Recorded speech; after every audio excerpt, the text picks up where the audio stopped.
Miss Ligaya, bago po kayo magpa-profile o magpatugtog ng musika, kailangan ko munang sabihin, hindi ako sanay magsalita ng ganito sa publiko. Pero kung may pagkakataon man akong maglinaw ng kasaysayan, kung may pagkakataon akong magpaliwanag sa mga hindi nakakita ng gabi sa loob ng mansyon, ito na siguro iyon. Akala namin biyaya ang mansyon na yon. Akala namin sagot sa mga utang, sa bahay na inuupahan namin, sa pagkain na minsan ay hindi sapat. Kasambahay, mananahan kayo rito. Kayo ang nagmana, sabi ng abogado habang pinapasa ang malambot na folder na may bakal na gilid. Si Attorney Anita ang nag-asikaso ng mga papeles. Nakaayos, mahinahon, may pera ring hawak sa puso ng pag-aalok. Hindi kami nagtanong ng marami noon. Sabi niya, may kondisyon, hindi pwedeng ibenta ang lupa sa loob ng 10 taon. Proteksyon ang tawag niya. Para kaming nanalo kahit hindi namin nilaro ang loto. Hala, ang laki, ang taas ng pader, ang halaman na napapangalagaan ng gardener na may buhok na parang niyog. Akala namin may museo ng lumang gamit ang nasa loob. Marble floors, hagdang may tapis, chandeliers na parang nag-iiyakan ng alikabok, at isang library na ang bawat shelf ay tila humihinga ng mga lihim. Sa labas, ang mansyon ay nagpapakita ng kayamanan at kabutihan. Sa loob, may amoy ng lumang abo at ng bagay na sinanay na magtago. Ako si Andrea, o Ala, tawag ng kapatid ko. Nagtatrabaho ako noon bilang kasambahay sa bahay ni Don Francis. Sa totoo lang, matagal na kaming nakilala. Si Don Francis ang uri ng amo na nagbibigay sakit at nagbibigay pabor sa iisang hininga lang, pagiging sentro ng sarili niyang mundo. May charm, may alindog, may tanong sa bawat ngiti. Si Alisa, ang ate namin, mahilig sa atensyon niya. Hindi ko sasabihin na sinadyang ipasok ni ate ang sarili sa panganib. Mas tama siguro na sabihin na may mga taong hinihila sa liwanag na ipinipinta nilang pag-ibig, hanggang hindi nila namamalayan na ang liwanag pala ay apoy. Nag-aalaga kami doon, 3, ako, si Matthew at si Ate Alisa. Si Matthew, kuya ko, protektibo at mabilis kumilos. Hindi siya taksil sa amin, mas marami siyang tanong kaysa sagot. Minsan, tinatawanan niya ako kapag natatakot ako sa kwento ng aswang. Aswang? Ala, tumigil ka na, pero may pagkabahala sa mata niya kahit kapag ngumiti. Hindi agad lumabas ang lihim. Ang mansyon ay unti-unting nagbukas sa amin. Mga kuwarto na may bintanang may bakal na rehas, mga painting ng mga taong tumatayo sa oras, at isang library na parang isang hiyas. Sa library nag-umpisa ang lahat. Nandoon ang isang malaking mesa, maraming libro, at ang pader na may nakaukit na floral na parang kumakaway sa bawat bisita. Dinala ako ni ate doon isang hapon habang naglilinis kami ng alikabok. Huwag ka masyadong maghubad ng dami, Ala. Iwasan natin basag-basa ang mga pages, baka may lumang sulat dyan, sabi ni ate habang sinisilip ang isang lumang kahon sa ilalim ng mesa. Nakangiti siya, ngunit may luha sa gilid ng mata na ipinipigil niya sa likod ng kamay. Sino ang mag-aakala na may pader na nagtatago ng pintong halos hindi nakikitang nagtatago ng isang kwarto? Napansin namin ang liit na bitak sa pagitan ng 2 estante. Hindi agad halata dahil ang mga libro ay maayos at ang sahig ay nakalapat upang mapawi ang anumang palatandaan. Akala namin ng una na panis lang ang kahoy. Pero nung tumapak ako sa isang section at naramdaman ko ang kakaibang pag-uga, may bahagyang pagbaluktot ng sahig, sumilip si Matthew at tumingin sa akin. Ala, dahan-dahan, ang sabi niya. May kaba sa boses niya. Nang nakabukas, ibang mundo ang bumungad. Hindi malamig lang, parang may lumang halakhak na naipit sa kisame. Isang maliit na butas ng pinto, nakalak sa panlabas na ring. May handle na ganun lamig hawakan. Pagdikit ng mga mata ko sa loob, may maliit na upuan, mga laruan na puno ng alikabok, at isang bed na napakaliit para sa adult na tao. Mga larawan, mas kaunti lang ngunit ang bawat isa ay may mukha na parang naipit sa oras. Isang babae na nakangiti ngunit may madilim na pilat sa labi, isang batang nakaluhod sa may bulaklak, at nasa gitna ng maliit na mesa, isang journal. Shit, napairal ko ng hindi sinasadya. Hindi ko alam kung saan galing iyon, pero ganun ang nangyari, parang sumipa ang takot sa dibdib ko. Huwag niyong isipin na agad kaming sumugod. Nagtagal kami doon, nililinis muna ang mga kamay, pinuputol ang mga kaliskis ng alikabok na pumapahid sa mga laruan. Si ate, hindi mapakali. Parang may tinatagong pag-iyak. Hindi ito maaaring totoo, binulong niya. Ngunit ang mga mata niya ay nagsasalita ng ibang bagay. May kasalanan, may pagkakasali na hindi matanggal. Nakita namin si Miranda. Hindi siya agad lumabas. Nakasilip lang muna sa lilim, mataas ang tingin sa amin. Ang mukha niya ay puro pagkabata. Hindi pa siya lantad sa mundong malayo sa pintong iyon. Ngunit may something sa kanya na hindi basta inosente ang taglay. Ang mga mata niya na tila may wusang nagtatakbo sa likod ng iris. Ang mga kamay niya puno ng marka, parang pagkakadikit sa papel sa loob ng madugong palad. Hindi ko titipunin ang eksaktong anyo. Hindi ko mananahimik kung igigising ko ang mga detalye, pero sapat na ang pahiwatig. May mga bakas ng lumang pagbabantay ng pagkapako. Hindi naman tayo pwedeng magstay dito, sabi ni Matthew, subalit siya rin ang unang sumulyap sa mga larawan at tumigil nang dumikit ang mga mata niya sa isang lumang litrato. Ala, sino to? Tanong niya. Hawak ang litrato na ang nakalarawan ay isang babae na may hawak na sanggol at sa sulok ng litrato nakasulat ang pangalang Sonia sa malalapis na tinta. Sino si Doña Sonia? Hindi ko matandaan na narinig namin ang pangalan na iyon noon. May nagingit-ngit sa loob ng bisan, anong lumang bagay na parang gumigimbal. May sulat na pumutok mula sa gilid ng journal. Isang pahina na parang tinanggal. May mga note na nagkukumpisal at naguutos sa isang tao. Hindi malinaw ang handwriting, ngunit may mga salitang tumatagas sa akin. Hindi siya ang anak ko. Tinitingnan niya kung paano maibabalik ang dati. Dugo, huwag kayong mag-alala. Bawal ilarawan ng detalyado ang ginawa nila at hindi ako magbibigay ng manual ng kasamaan. Pero may mga imbitasyon sa mga pahina na hindi lang basta metapora.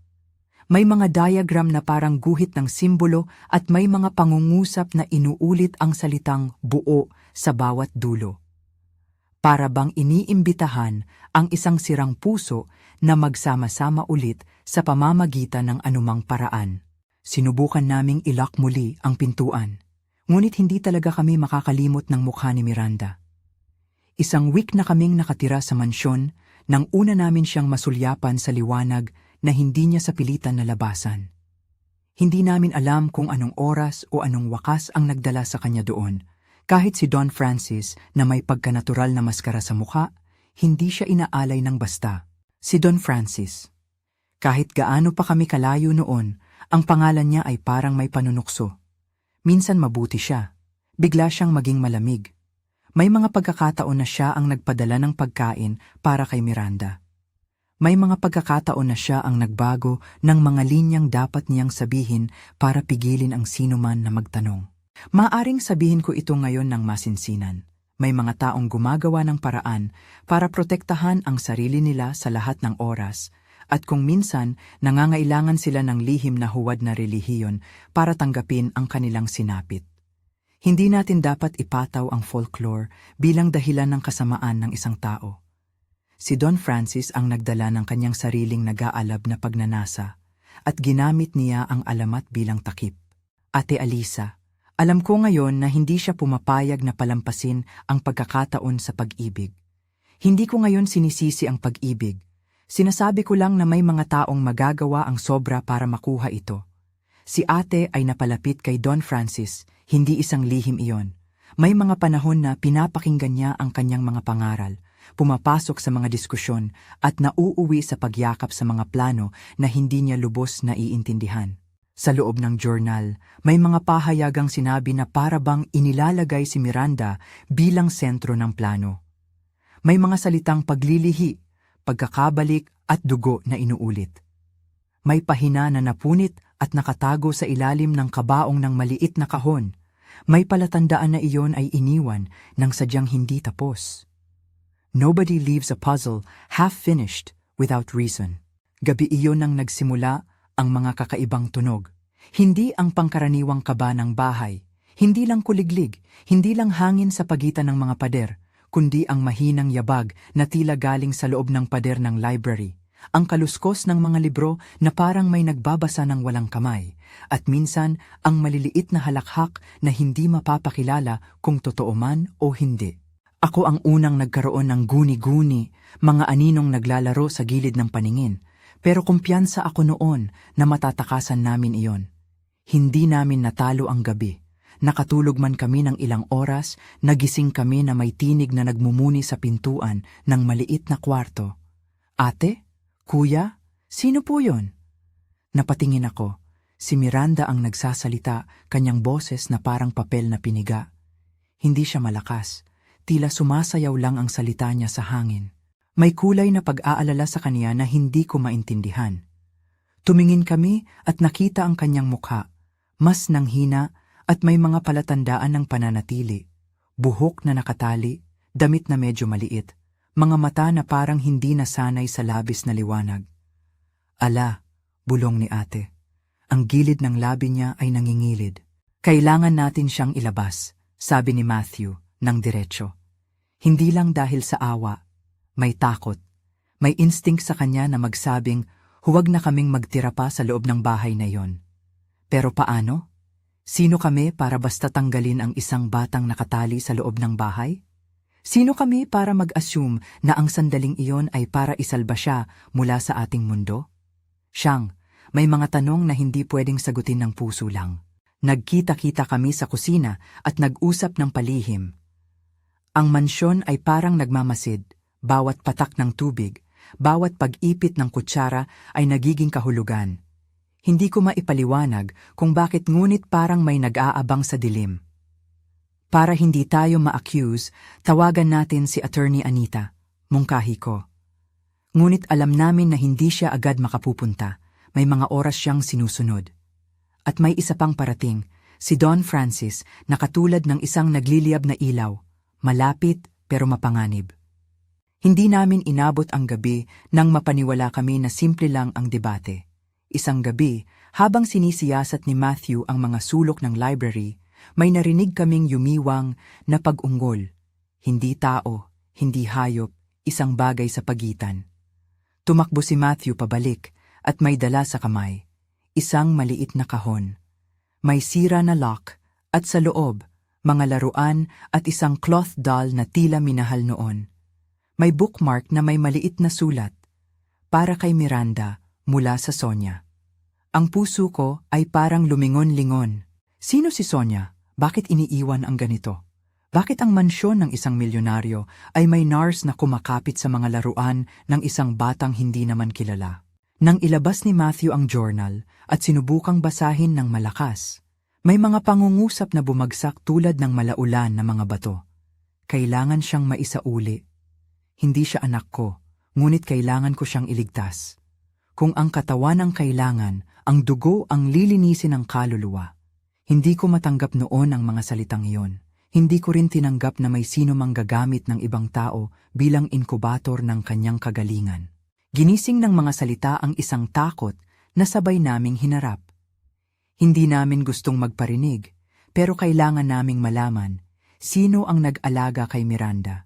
Sino ang naglagay sa kanya doon? May pagkasundo kami sa panahong iyon.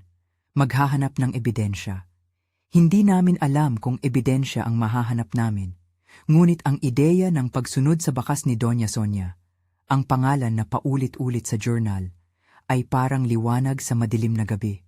Doon nagsimula ang plan natin. Sundan ang bakas ng sulat, alamin ang kasaysayan ng pamilya, tanungin ang staff, at tinitingnan kung may paglihis sa mga account at papeles. Pero si Don Francis ay lumalabas, at ang mga mata niya ay parang nagbabantang hayop sa gabi. Minsan ako ay inimbita niya sa kanyang opisina, at inaalok niya ng tsaa habang nakangiti. Ang kanyang kamay ay malamig.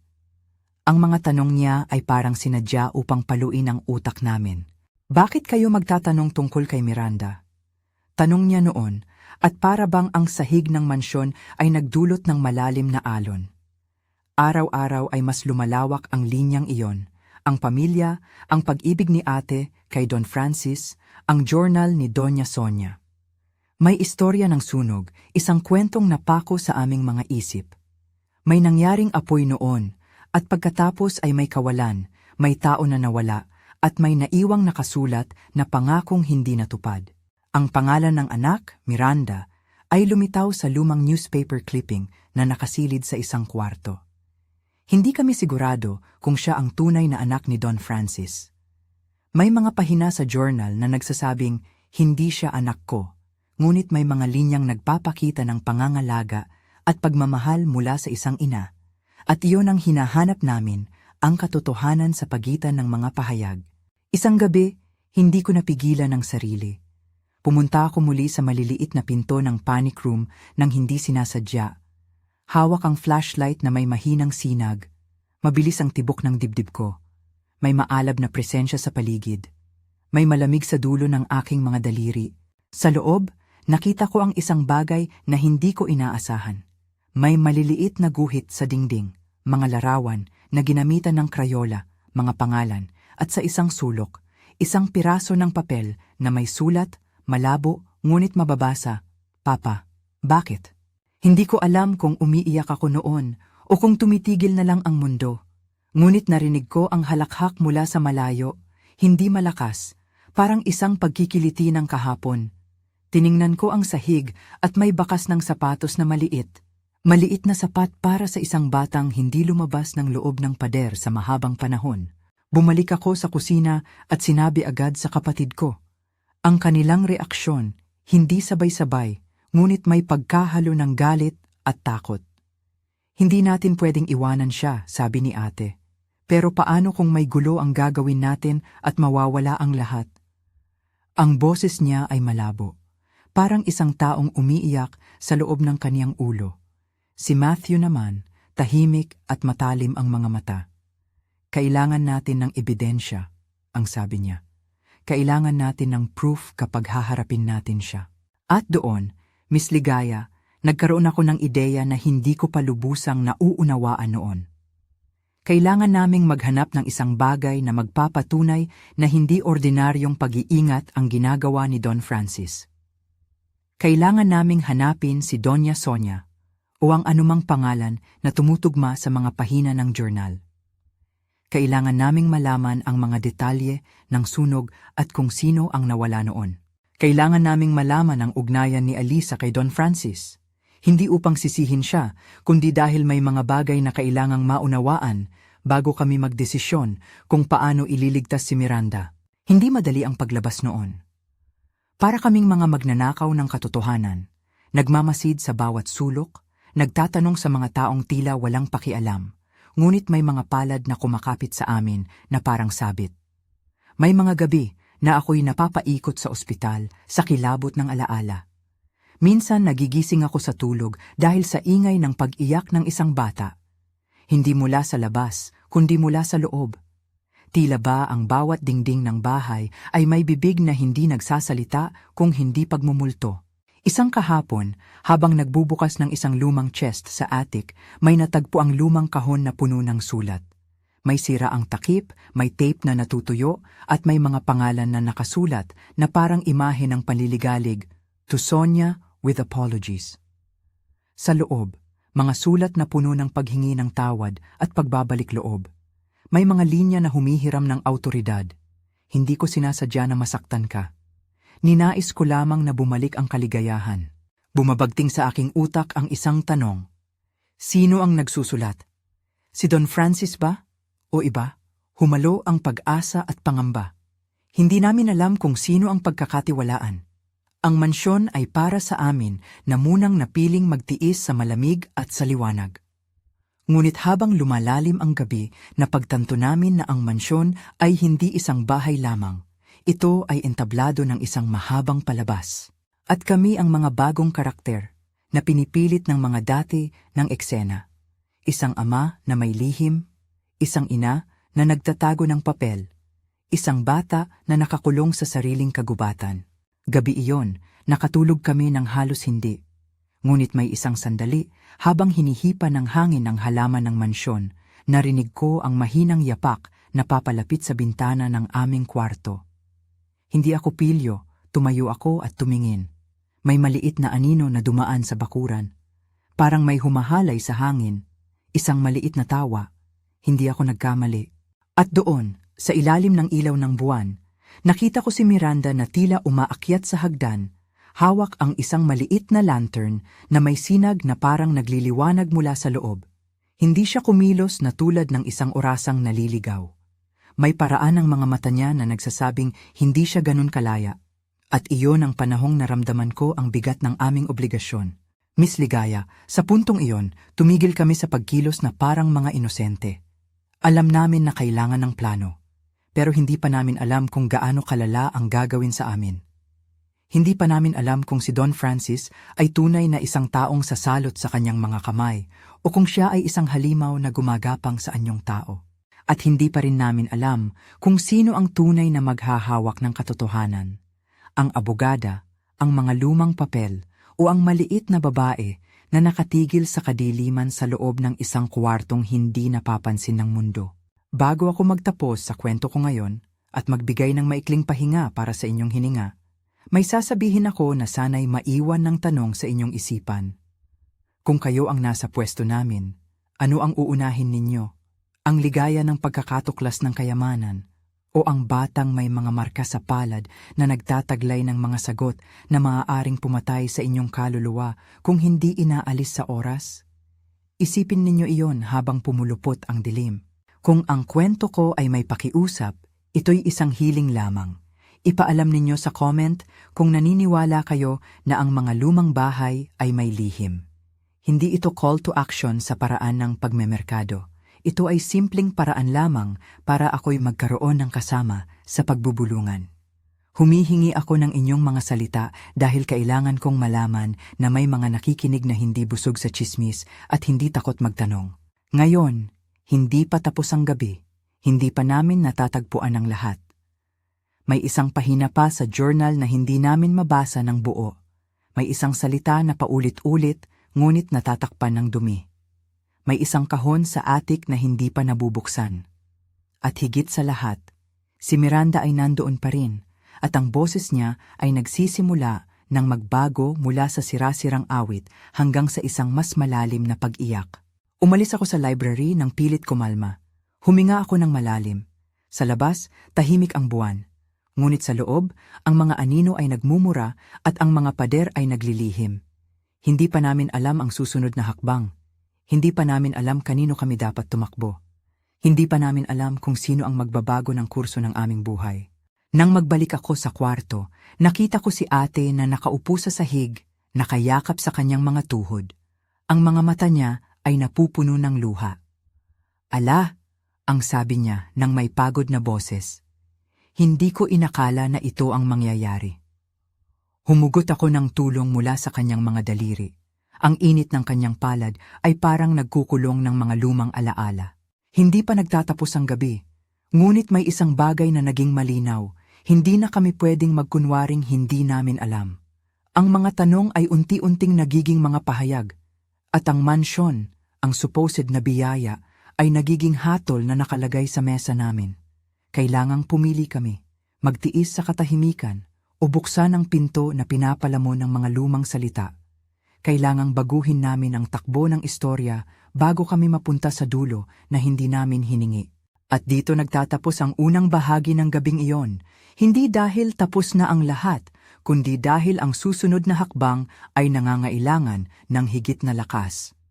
Kailangang pumili kami ng oras para magdesisyon, at ang oras na iyon ay papalapit na. Kailangang maghanda si Matthew. Kailangang maghanap kami ng higit pang katibayan. Kailangang malaman namin kung sino ang tunay na Doña Sonia at kung bakit patuloy ang pag-ikot ng pangalan niya sa bawat pahina ng journal. Hindi pa ako tapos magsalaysay, Miss Ligaya. Ngunit kailangan kong huminga muna. Kailangan kong dumama ng katahimikan bago muli kong ilabas ang mga salita na maaaring magbago ng buhay namin. Ngunit isa lang ang ipangako ko ngayon. Hindi ko hahayaang mawala ang katotohanan nang walang pag-uusap. At kung may nagsusumamo sa inyo ngayon, sa inyo mga nakikinig, isipin ninyo ang mukha ni Miranda. Isipin ninyo ang amoy ng lumang abo, ang tunog ng mga yapak, at ang liwanag ng isang maliit na lantern na hindi mo maintindihan kung sino ang nagbuhos. Magbabalik ako. At sa pagbabalik ko, ilalabas ko ang laman ng journal na iyon ng masinsinan. Ipapakita ko ang mga sulat ni Doña Sonia. Ihahayag ko kung ano ang natagpuan namin sa attic. Ngunit higit sa lahat, sasabihin ko sa inyo kung paano namin munang naisip na kumilos. At kung bakit ang pinili ng kapatid ko ay magbubukas ng isang sunog na hindi namin inaasahang magliliyab. Hanggang sa muli, Miss Ligaya. At sa lahat ng nakikinig, salamat sa pagdinig. Kung may saloobin kayo, kung may ideya kayo kung sino o ano si Doña Sonia, iwanan ninyo sa comment. Kailangang marinig namin ang mga boses na hindi takot magsabi ng katotohanan. Miss Ligaya, tinapos ko ang paghinto na iyon nang may malalim na paghinga at nagbalik agad sa library. Nabigla ako noon sa dami ng tanong, ngunit mas nabigla ako nang maisip na may pahina sa journal na hindi pa namin nababasa ng buo. Sabi ko noon sa sarili ko, kailangan nating ilabas lahat. Kailangan namin malaman kung paano nagsimula ang kwento ni Miranda at sino talaga si Doña Sonia. Kinabukasan, umakyat kami sa attic. Ako, si Matthew, at si Ate Alisa na ang mga daliri ay nanginginig habang hawak ang isang lumang kahon na may tape na panuyo na parang dugo sa dibdib ng oras. Ang kahon ay mabigat. May mga peklat ng apoy sa tabi, parang isang kasaysayan na iniyakan ng init. Sinira ni Matthew ang tape dahil alam namin na wala ng oras para sa kaartehan. Nang mabuksan, may mga liham na nakatiklop ng maingat. May mga litrato na napangit sa gilid at isang maliit na kahon ng alahas na may bakas ng sunog sa sulok. Si ate ay halos mawalan ng hininga nang makita niya ang pangalan sa letterhead. Para kay Sonia. At ang letra, hindi ang magaspang, walang pusong nota ng isang mayamang legal na tao, kundi ang malambot, nagmamadaling sulat ng isang babae na tila may pinipigilang luha habang pumipintig ang bawat titik. Binasa ni Matthew ang una at ako ang tumigil sa paghinga habang binabasa niya ng malakas. Kung nabasa mo ito, nangangahulugan na ang pinakamalalang bagay na iniwasan ko ay nangyari. Hindi ko sinasadya na maidagdag sa alamat ang pangalan ng aswang. Hindi ko ginusto ang pangalan na iyon na iulos sa madilim na tabi ng amin. Si Francis, ang aking asawa, ay may ibang paraan upang magbalik ang nawala. Kung ako ay mawawala, dalhin ninyo ang kahon na ito sa sinumang magkakaroon ng puso pa para magtanong. Hindi ko inulit ang eksaktong salita ni Doña Sonia. Inilahad ko lang ang kahulugan dahil iyon ang bumagsak sa amin. Si Sonia ay may tambalang takot at pag-ibig. May sulat na nagsasabing, nakatago ko ang mga litrato at pangalan. Kung sakaling ako ay maabsuelto o mapigil, kailangan ng mga lihim na lumabas. Huwag paniwalain ang mga ngiti. May isang pahina na tila pinunit at tinahimuli gamit ang sinulid. At sa sinulid na yon, may maliit na nota na nagbabasa. Kung kailangan ng dugo para bumalik ang isang nawawalang mundo, tibagin ninyo ang pader. Hindi ko naiwasang magtaka noon, bakit magiging solusyon ang pader? Ano ang ibig sabihin ng mga guhit na nakita ko noong nasa loob kami ng panic room? Bakit ang salitang dugo ay paulit-ulit, hindi bilang tula, kundi bilang malamlam na utos? Hindi namin hinahabol ang misteryo para sa sensasyon. Hinahabol namin ito dahil may bata na nagtatakot sa loob at may taong ginagamit ang alamat at pagkakautang ng iba para itago ang krimen. Habang binubuksan namin ang mga sulat, may lumitaw pang kahon sa ilalim ng pile, isang maliit na kahon ng alahas. Sa loob nito, isang pendant na may litrato ng isang batang babae na tila halatang matagal ng hawak ng pagkahapis. Ang larawang iyon ng isang maliit na batang may mabigat na mata. Sa likod ng pendant, may sinulat na, para sa pag-asa ng isang ina. Hindi kami makapaniwala. Parang unti-unting binubuhay ng mga bagay na iyon ang isang kwento ng ina na lumaban. Nandiyan ang ebidensya, sabi ni Matthew, nang may pananakit sa boses. Hindi isang triumphant cry, hindi kami nagdiriwang. Ito ay isang tahimik na paliwanag para sa takot.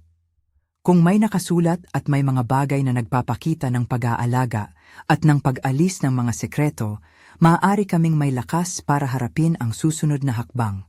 Ngunit hindi namin alam na may nagmamasid. May mga mata na nakatanim sa madilim ng mga sulok. May ilang sandaling ang katahimikan ng mansyon ay tulad ng malalim na paglanghap bago ang pagputok ng bagyo. Noong gabi ng susunod, habang nag-aayos kami ng mga dokumento at sinusubukan kong intindihin ang pagkakasunod-sunod ng mga pangyayari, may kumatok sa pinto. Ang tunog ay parang buntong hininga. Hindi kami nag-imbita ng bisita. Si Matthew ang naglakad papunta sa pintuan at binalikan ako ng may senyales ng alarma. Ala, bulong niya, siya yon. Bukas ang pintuan at narito si Don Francis nakaayos ngunit may kakaibang liwanag sa ilalim ng mata. Hindi siya nagpakita ng galak na bisita. Nakita ko ang kanyang mga palad, may dumi, bahagyang abo at may kakaibang marka sa kaliwang kamay. Siya ang may-ari ng mansyon, oo, ngunit may bitbit siyang isang bagay na mas mabigat pa sa kayamanan. Pagkaingin. Humarap siya sa amin na parang sinasabing hindi niya kilala ang pagkabahala sa mukha namin. Bakit kayo naglalabas ng lumang basura sa gabi? Tanong niya ng malamig. Hindi namin nasabi agad ang tungkol sa journal o sa pendant. May lumutang na pagkabali sa pagitan namin na parang mapa na punit. Nire-retrieve lang namin ang mga pag-aari, tila may mga nawawala. Sagot ko ng mabuting loob, ngunit may pag-aalangan. Tumango siya at ngumiti ng isang napakalinaw na ngiti, parang ilaw na may patong ng ulan. May mga bagay na dapat ilihim, ang sabi niya, at mahigpit akong napailing nang marinig iyon. Gusto kong sabihin sa kanya ang lahat, ang sulat, ang pendant, ang pangalan na paulit-ulit na lumilitaw, ngunit may hinahawakan na lumang banta sa loob ko. Hindi ang kasakiman ni Don Francis ang pinakamapanganib, kundi ang kanyang kakayahang palabasin ang sarili bilang inosente. Lumipat siya papasok at tumayo sa tabi ng fireplace at doon ay nangyari ang isang bagay na hindi ko malilimutan. Habang nakausap siya, may kakaibang pag-ikot ng mata at parang ang mga ugat ng kanyang galaw ay naging mas mabilis.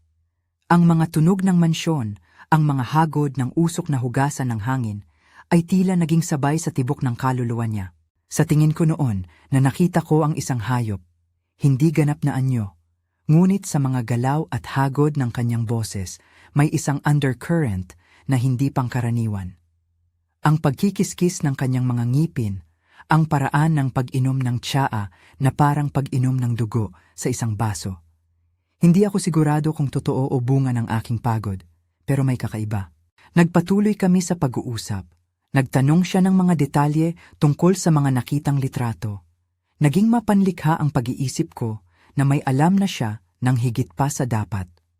Nag-ambag si ate ng isang makahulugang pangungusap.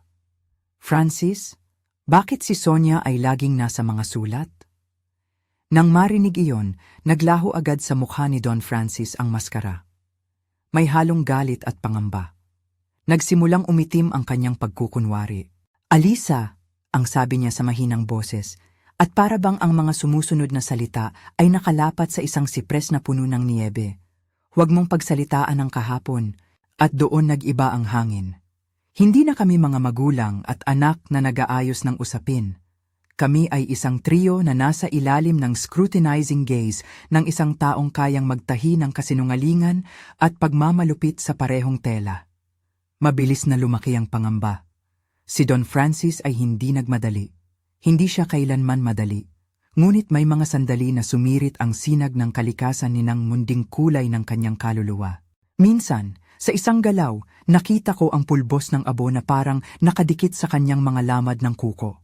Hindi kami tumagal sa harap niya. Habang papalayo ang gabi, nagkaroon ng plan. Kami ay maghahanap ng mas maraming ebidensya sa umaga at tatawag na rin kami sa Attorney Anita. Ngunit bago kami umanong maisagawa iyon, nag-iba ang lahat. Isang gabi, iba sa dati, may malakas na kaluskos mula sa loob ng library. Para bang may ginawa ang mga pader ng sarili nilang galaw. May isang tingin na natagpuan ang sarili namin na magkakapit-pisig habang sinusundan namin ang mga yabag. Pumunta kami sa panic room at nakita ang pintong panloob na bahagyang bukas. Nakabukas? Hindi namin ito inaalis. At sa loob, may kandila na nagsusunog ng may nalalabing wax, parang bagong inilagay. Sa pagitan ng mga laruan, may mga tila bagong marka. Hindi namin inaasahan na may nag-aalaga ng lihim doon. May nagpunta rito, bulong ni Matthew. hindi niya agad sinabing sino. Ang tensyon ay tumindi nang makarinig kami ng pausong tawa, hindi isang bata lang na naglalaro. Isang tawa na tila may patong ng katandaan at ikinukubli ang galit. Sa paglingon namin, nakita namin ang anino ni Don Francis sa loob ng doorway.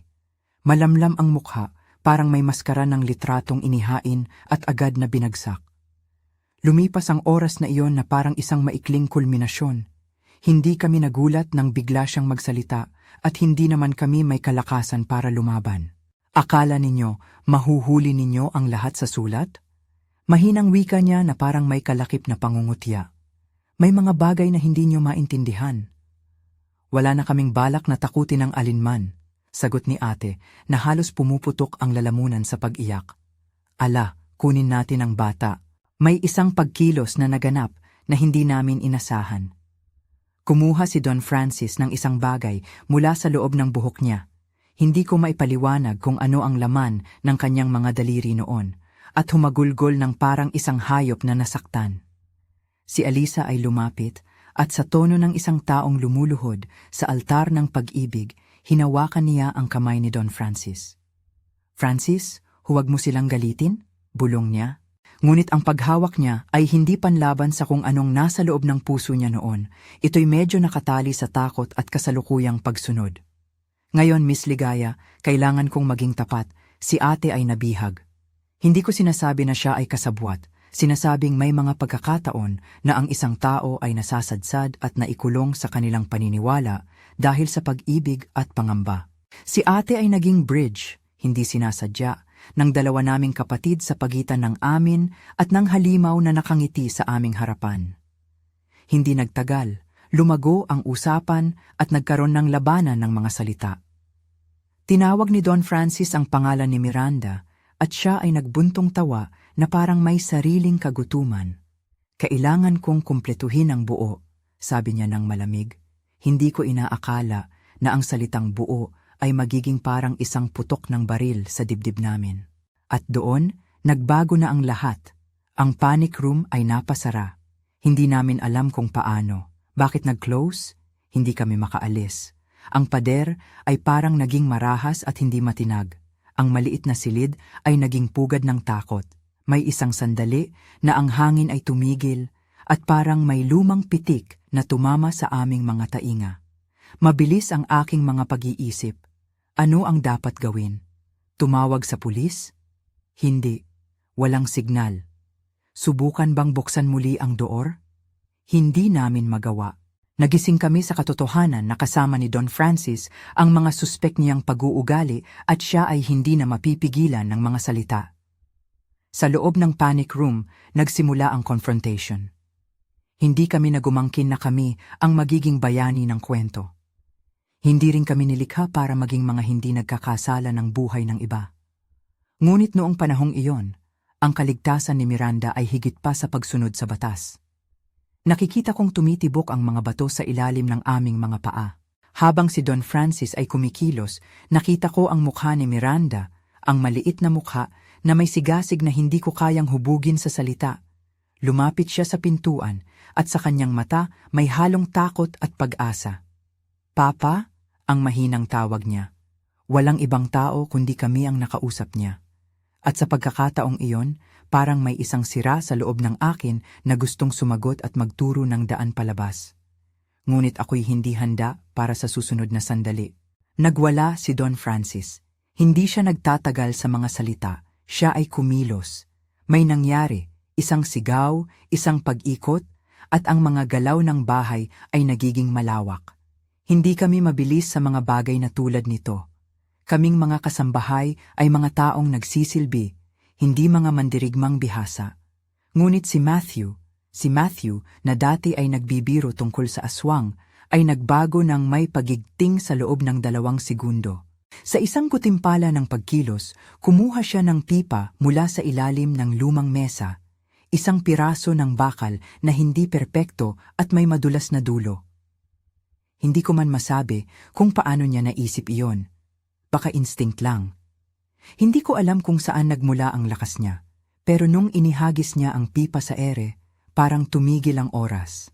Ang pipa ay sumabay sa hangin at tumama sa gilid ni Don Francis. Si Don Francis ay humagulgol, hindi pa ganap na nasindak, ngunit may kakaibang pag-urong sa kanyang tindig. Tumalon ako ng bahagya sa gilid at nakita ko ang dugo, hindi ko ilalarawan ng malabis. Sapat lang na ang tunog ng pagdikit ng bakal sa laman ay bumuhos sa aking pandinig. Nasunod ang isang saglit na kaguluhan na salita. Ang mundo ay nag-slow motion sa aking mga mata.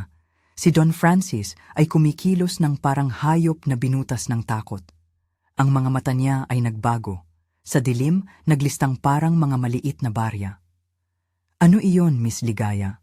Isang anyo ng tao o nagising ba ang alamat na tinalim ng kanyang sariling galit?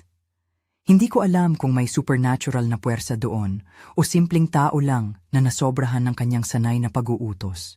Ngunit sa mukha niya ay may perubahan na kilala ko noon pa man. Isang seryosong rampage na hindi mapipigilan ng simpleng salita. Ang eksena ay mabilis. May kaluskos, may pag-iyak ni Miranda, at may isang pag-soften ng puso ni ate na nagsisigaw ng, "Francis, tigilan mo?" Ang pagdakot ni Don Francis kay Miranda ay malakas, parang ang isang taong bumalik sa isang nawawalang bahagi ng sarili. At sa sandaling iyon, si Matthew ay kumilos muli. Hindi para pumatay sa loob ng isang malisyosong pagsisikap, kundi para iligtas kung ano ang natitira pa sa amin. Hindi namin inasahan ang nangyari. May isang paglabas ng pinto, may pagigting, at may isang tunog na parang metal na sumalpok sa hangin. Nang bumagsak si Don Francis, may tumalsik na likido. Hindi ako naglalarawan ng malupit. Pero ang imahe ng pagbagsak niya ay tumimo sa aking pag-iisip. Si Miranda ay nahulog mula sa kanyang bisig at dumikit sa sahig na malamig. Ang panic room ay biglang naging tahimik. Napakadimik. Tila ba ang lahat ng ingay ay sinusulit ng dingding, at ang dingding ay nagsimulang mag-replay ng maliit na echoes ng huling sandali. Ang tunog ng pag-ungol ni Don Francis, ang pag-iyak ni Miranda, at ang malakas na hiyaw ng aking puso. Nang lumingon ako, nakita kong si Miranda ay hindi na kumikilos ng malakas. Ang kanyang maliit na dibdib ay unti-unting humihina. Hindi ako makapaniwala. Sa likod ng kaguluhan at pagpanik sa loob ko, humawak ako sa kanya. Ang kanyang balat ay malamig, may amoy na hindi ko maipaliwanag, halos ng abo at ng lumang kandila.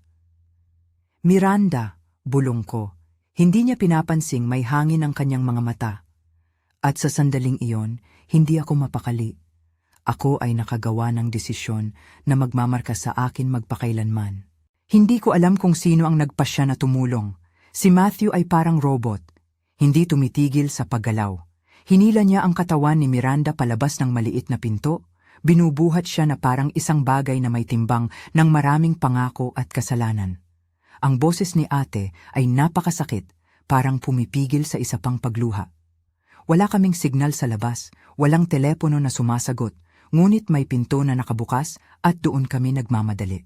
Lumabas kami sa mansyon. Ang hangin sa labas ay malamig, parang sinusuklay ang aming mga balikat. Sa labas, may isang sasakyan na nakapatay motor at sa loob nito, tahimik na nakaupo si Attorney Anita.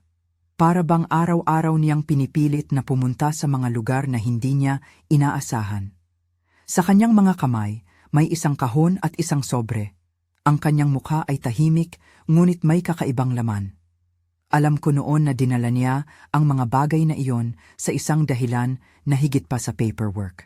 "Nandito ako," sabi niya ng malungkot. "May dinala ako." Hindi ko maipaliwanag ang pinagsanib na saglit na naganap. Kami ay nasa gilid ng isang krimen at may abogada na dumarating na may ebidensya. May mga liham sa kanyang kamay.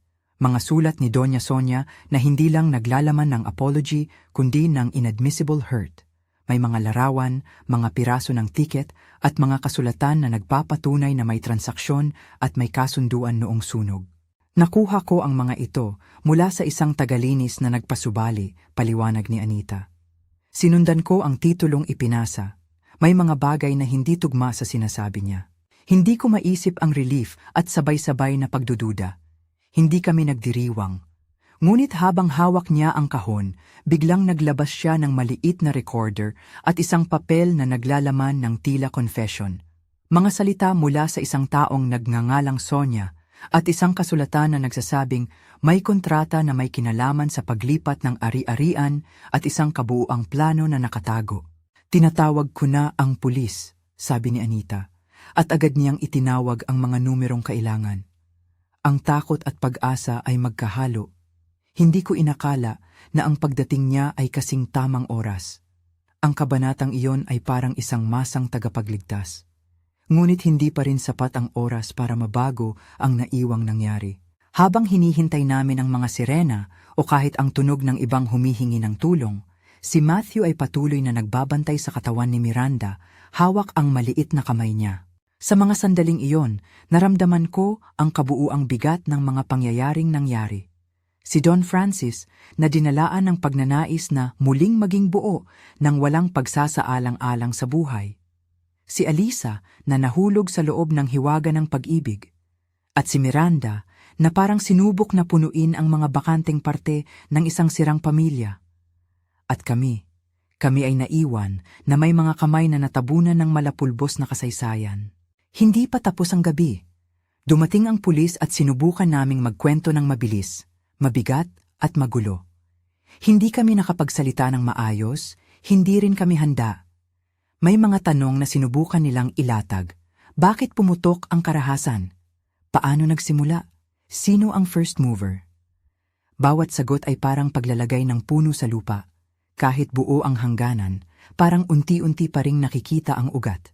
Nagkaroon ng medical response, ngunit alam nating dalawa na hindi sapat ang mga banda at mga sinulid ng hospital para ibalik ang isang buhay na nawala dahil sa kombinasyon ng ligaw na pagnanasa at kalituhan. Hindi ako magpapanggap na hindi ako nadurog. Tahimik na inilipat nila ang katawan ni Miranda. Hindi ko malilimutan ang mukha ni ate. Hindi galit, hindi hubot-hubad na pagsisi lamang, kundi isang taong may nakaugat na regrets at wala nang magagawa. Ang pulis ay nag-interview. Ang kwento namin ay naging isang serye ng katotohanan na pinagsama sa takot. Ang sulat ni Doña Sonia, ang pendant, ang journal na namin, at ang testimonya ni Anita. Maaring hindi maayos ang lahat sa korte. Marami pang kailangang patunayan. Ngunit may isang bagay na malinaw.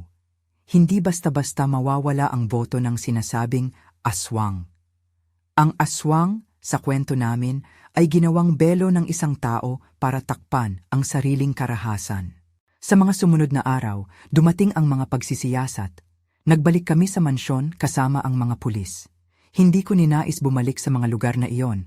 Ang mga shelves na dati ay nagtatago ng lihim ay nagiging scene ng crime. May mga seal sa kanila, may mga tag na nagsasaad ng chain of custody para sa mga item na nakuha. Nakita namin ang mga litrato na ipinako sa mga opisina ng pulis, mga guhit na inilahad ng forensic na hindi kailanman babalik sa pagkabuo ang isang bata na ginawang parte ng isang makina ng hubad na pag-asa. Hindi ko malilimutan ang tingin ni Alisa sa araw ng pag-iimbestiga.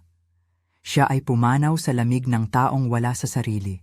Hindi sa galit kami tumingin sa kanya, kundi sa sitwasyon.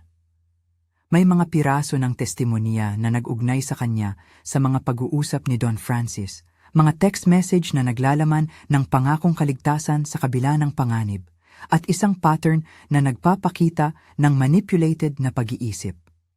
Hindi namin siya hinatulan doon. Siya ay dinadala sa pamamagitan ng batas. Ngunit ang kahinaan ng puso niya at ang the hum of regret ay nag-iwan ng bakas. Si Don Francis, dahil sa mga sugat na tinamo, ay hindi na nakatayo para magpaliwanag ng marami sa korte. Ang halos pagwawakas ng kanyang katauhan ay naging bahagi ng nakikitang ebidensya. Dahil doon, may mga legal na komplikasyon. Ang pangunahing akusasyon na mayroon ay kinailangan pang istruktur sa mga pangyayari at sa testimony. Ngunit ang mga sulat ni Doña Sonia at ang pendant ay nagbibigay ng isang koneksyon.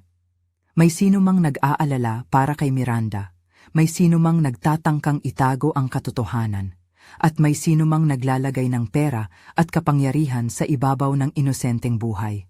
Pagkatapos ng mga unang investigasyon, may isang tahimik na kabanata, ang funeral ni Miranda. Hindi kami marunong magsalita ng marami doon. Ang aming pagluha ay naging susuro sa gitna ng mga bulaklak. Hindi ko alam kung kanino ibubuhos ang aking galit. Sa isang hindi maalinsang katauhan o sa sarili ko na hindi nakapagligtas kahit na ako ay nasa harapan niya ng huli. Ang pangarap ni Miranda ay hindi isinulat ng mga tao sa amin. Sumingit siya sa aming mga kwento bilang isang biktima ng panlilinlang at kami ay naging mga tagapaglahad ng kanyang maliit na buhay.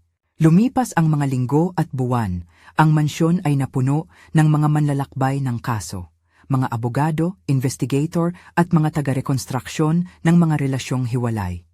May mga hearing, may testimonya at may mga papel na nagsasabing may transaksyon sa pagitan ng mga account. Si Anita, na dati ay abogadong naghahandle ng titulo, ay nagpatuloy sa pagbibigay ng mga dokumento at tumulong sa pagbuo ng kaso laban sa kung ano ang natira. Hindi siya naging pasanin lamang. Siya ang tulay na nagdala ng pangalan ni Doña Sonia sa liwanag. At ako si Andrea, ay naging testigo. Hindi ko inakala na ang isang kasambahay ay kailangang magsalita sa korte. Ngunit ginawa ko ang mga hakbang, at sa salita ko ay inilahad ko ang tanikala ng pangyayari. Ang journal, ang pendant, at ang pangyayaring nagbukas ng pintuan. Hindi ako naging makapagsalita ng maayos. Madalas akong napuputol ng mga pangungusap, nasasakal sa pagiyak at sa takot. Pero sinabi ko ang totoo na alam ko. Hindi ko pinrotektahan ang kapatid ko ni Alisa, ngunit hindi ko rin siya binasag sa atubilyang kanyang dala. Sinubukan kong i-frame ang mga pangyayari bilang mga kaganapan na ginawa ng tao, hindi ng alamat.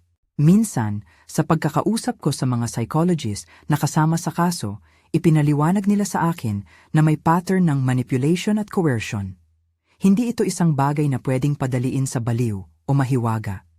Ito ay isang serye ng sistematikong pag-impluwensya, pag-isolado ng biktima, pag-fabricate ng pangangailangan, at paggamit ng relasyon bilang sandata. At ang pinakamalungkot sa lahat, ang pinakamalungkot, ay ang paggamit ng isang bata para sa gayong layunin. Iyon ay isang pilat sa aming pagkatao. Pagkatapos ng mga legal na usapan, nagkaroon kami ng pag-uusap bilang pamilya. Hindi ko matukoy kung sino ang tumalon sa unang hakbang. Ang dating mansyon ay naging pangmatagalan. Ang mga taong nangungulila ay nagsimulang maglatag ng buhay. Si Matthew ay lumayo sa ilang linggo, nagpunta sa probinsya para magpagaling ang sarili at nagbalik ng may mas mabigat na pagtimbang. Si ate, kanyang pinilit na harapin ang mga kahihinatnan ng kanyang mga piniling ginawa. At ako ay kumuha ng bagong landas. Hindi ako nagsabing agad na ako ay nagbago. Hindi isang ritual ang pagbabayad. Pero may isa akong pangakong hindi ko binago. Kailangan kong maging isang taong mag-alaga. At yaon ang dahilan kung bakit nag-aral ako muli, nag-take ng training at kumuha ng nursing course. Bumisita ako sa mental health facility. Hindi dahil may gusto akong itama ang mundo sa pamamagitan ng pamimigay ng solusyon, kundi dahil gusto kong unti-unting itama ang mga pagkukulang ko. Ang mga pagkakataon na hindi ko napigilan, ang mga sandali na ako'y nananahimik sa halip na magsalita ng mas maaga. Naging nurse ako sa isang ospital na may mga pasyenteng nagdadala ng mga bakas ng trauma. At sa kanilang pag-aalaga, natutunan kong magbigay ng atonement. Hindi isang pagbabayad sa literal na pera, kundi sa alay ng oras, pagkalinga at pakikinig. May araw na tinatanong pa rin ako ng mga kapitbahay, bakit ninyo inabutan ng mansyon? At ako'y sumagot ng palagay, sabi ni Attorney Anita, may kondisyon. Ngunit hindi namin akalain na ang kayamanang iyon ay may kasamang sumpa. Hindi ako nagtatago ng takot na minsan ay bumabalik. May mga gabi pa rin na ako'y ginugulat ng pangarap ng mga yapak at ng isang maliit na lantern na naglalakad sa hagdan. Ngunit pinagtagpo ko na ang takot at ginawa ko itong dahilan upang tumulong. Ang kaso ni Don Francis ay hindi naging simpleng usapin lamang ng kriminal. Ito ay naging isang pag-aaral ng kung paano nagagamit ng mga makapangyarihan ang alamat at ang panlipunang hangarin ng ibang tao. Naging simula ito upang ma-examine ng mga lokal na grupo ang pagtutok sa welfare ng mga bata at napaigting ang mga advokasya laban sa pagkakandado at pag-abuso. Hindi kami mga bayani. Kami ay mga tao na nabigo at nagkamali, at sa pagkakamali ay nagsikap na gawin ang tama. Sa personal na antas, ang pinakamahirap na parte ay ang tinik ng guilt. Hindi ko maiwasang isipin ang alternate na universe kung saan hindi ako nagtungo sa mansyon o kung saan ibang tinig ang nanguna. Maraming beses kong inisip na baka kung mas mabilis ako kumilos, baka nakaligtas si Miranda. Ngunit alam kong hindi ako naglalakad sa mundo na may kapangyarihan upang baguhin ang nakaraan. Ang tanong na iyon, sino ang may kasalanan, ay hindi natapos sa simple at malinaw na sagot. May mga taong nasaktan dahil sa kanilang pag-ibig. May mga taong nasaktan dahil sa kasakiman. At may mga inosenteng napasakal sa gitna. Natutunan ko ring humantong sa mga tao na may pagkakasala. Mga pasyente ko na may mga pangyayaring traumatic, mga caregivers, mga dating anak na pinilit gumawa ng mali dahil sa pangangailangan. Sa kanila ay nagpapalagay ako ng malambot na pag-unawa. Hindi para bigyan ng excuse ang nakagawa ng krimen, kundi para arukin ang kahulugan ng victim at perpetrator na minsang magulong magkakalog. Si Miranda ay biktima. Hindi namin dapat siya pinatawad ni sinuman dahil siya ay nawalan ng buhay. Ngunit sa parehong panahon, may taong tila nabigo sa pag-record ng kanyang sariling pagkatao, si Don Francis. May mga araw na bumabalik ang lahat sa akin ng malinaw. Ang amoy ng abo, ang tunog ng pages na dumudurog sa hangin, at ang maliit na pendant sa kahon. Nakarating ako sa punto na kailangang harapin ang realidad. Hindi lahat ng sugat ay makikita, at hindi lahat ng pag-ayos ay sumasapit agad. Ngunit may isang bagay na hindi nagbabago, ang pangako ko sa pag-aalaga. Bawat shift sa ospital ay isang pagkakataong magsalita para sa mga hindi kayang magsalita. Bawat kamay na hinahawakan ko ay isang pagpapabuti ng sarili. Miss Ligaya, madalas na nagtatanong ako, dapat ba kaming magsisi ng labis dahil sa kapalaran ni Miranda? Dapat ba kaming magturo ng daliri sa isa't isa sa bansa ng pagdurusa? Marahil ang tamang sagot ay hindi simple. Kami ay may krimen na nakapasok sa aming mga buhay. Kami ay nagdala ng mabigat na resulta. Ngunit sa sandaling iyon, sa panic room, ang sinapit namin ay hindi malilito. May biktima na dapat inalagaan at may salarin na dapat panagutin. Ang bawat desisyon na ginawa namin pagkatapos ay naging bahagi ng paghahanap ng hustisya at ng aming sariling pag-aton. Ang kasaysayan na iyon ay naging katulad ng isang linya na hindi mapuputol agad.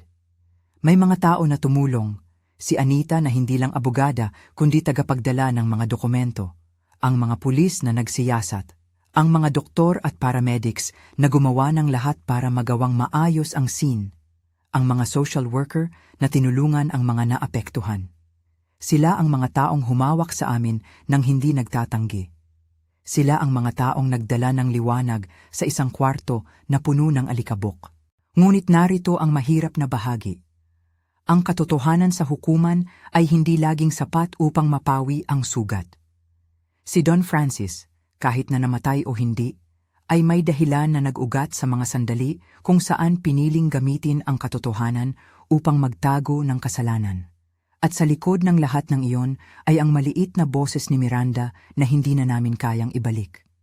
Ang hustisya na nakamit sa pamamagitan ng mga papeles at testimonya ay hindi makakabawi sa kanyang pagiging bata. May mga panahong ako'y nanginginig pa rin sa nakakahiya na pagdududa. Kung kami ba ay gumawa ng tama nang tumugon kami sa sitwasyon ng karahasan. Ngunit may isang bagay na alam ko. Hindi ko kailanman tatanggapin ang paggamit sa inosente. Sa pagdaan ng panahon, ang mga pahina ng journal ni Doña Sonia ay naging testimonial. Hindi lamang ng pag-ibig at panghihinayang, kundi ng babala. Sumulat si Doña Sonia noon ng mga salita na para bang hiling sa mga taong tuklasin ang katotohanan. Kung may buhay na kagaya ng ngalan ng aking anak na kailangan iligtas, tumulong kayo. Hindi ito isang panawagan sa dugo o sa ritual. Ito ay panawagan sa pagkatao, tulong upang protetahan ang inosente. Napagpasyahan namin na iyon ang pangalan na kailangan naming sundan. Hindi ang mito, kundi ang mga konsekwensya ng mga taong nagpapahirap.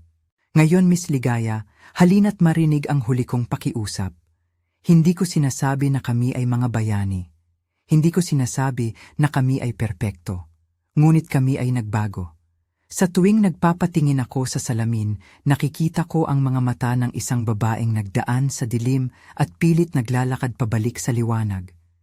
Hindi ko hinihiling ang kapatawaran ng iba. Hindi sa lahat ng oras, kundi ang pagkakataon na gumawa ng mabuti mula sa naganap. Kung may natutunan kayo sa kwento namin, sana ay ito. Pakinggan ang mga lihim ng mga bahay na hindi lang pangkarapatan ng mayayaman. Huwag hayaang maitabi ang mga boses ng mga bata dahil sa kinang ng salapi. Kung may nakikitang kakaiba, magtanong, huwag magkulong sa takot. At higit sa lahat, alalahanin na ang bawat tao na nasasangkot sa isang krimen ay may kwento. Minsan biktima, minsan nagsasagawa, at madalas nagkakabit-kabit ang dapit-hapon ng parehong saksi. Bago ko tapusin, nais kong tanungin kayo, mga nakikinig. Paano natin pinapangalagaan ang mga inosente sa ating paligid? Paano natin sinisigurado na hindi ginagamit ang kanilang pangalan at katawan upang punan ang kawalan ng iba? Iwanan ninyo ang inyong saloobin sa comment. Kung gusto ninyo pa ng ganitong uri ng confessions at mga kwento na nagpapakita ng tunay na mukha ng takot at pagsisisi, mag-subscribe kayo sa channel at i-share ang episode na ito sa mga kaibigan ninyo na marahil ay napapako rin sa mga lumang misteryo ng kanilang komunidad. Miss Ligaya, at sa lahat ng nakikinig, maraming salamat. Hindi ko inaasahan na ang kwento na nagsimula sa isang mansyon at sa isang lumang libro ay magtatapos sa ganitong paraan. Ngunit ang buhay ay puno ng mga bagay na hindi natin kayang kontrolin. Ang nagagawa natin ay pumili kung paano tayo magsasalita kapag kasama ang mga napinsala at kung paano tayo kikilos kapag ang pangangailangan ng isa ay mas malala kaysa sa takot natin sa gabi. Salamat sa pagdinig.